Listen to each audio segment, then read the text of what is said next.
মুনশাদ আল্লাহ তাআলার কাছে এইভাবে ফরিয়াদ করেছে।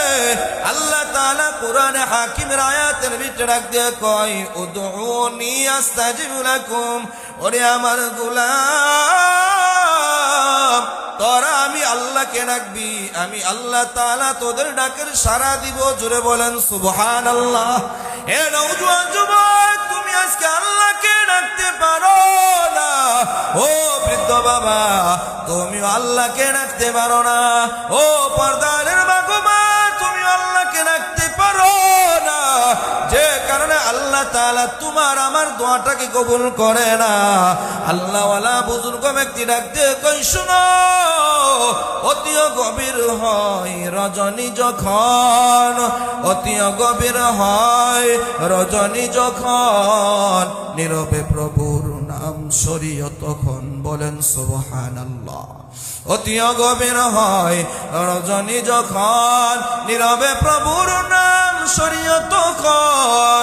প্রভুর করুণা যদি পাইবারে যাও, প্রভুর করুণা যদি পাইবারে যাও, গভীর রাতে উঠে মুমিন প্রভুর গুণগান গাও। কথা কোন কথা ঠিক কি ঠিক না?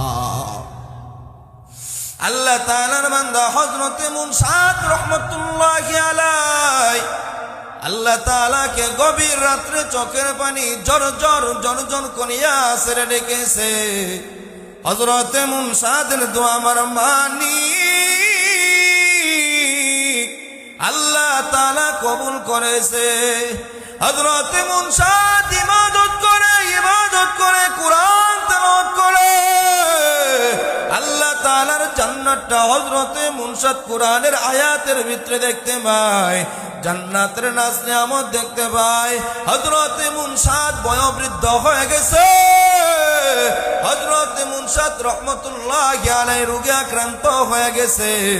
হযরতে মুনশাদের আর আগের মতো শরীরের ভিতরে কোনো শক্তি নাই, অসুস্থ হয়ে গেছে, বার্ধক্য চলে আসে। হযরতে মুনশাদ বিছানার ভিতরে পড়ে গেছে।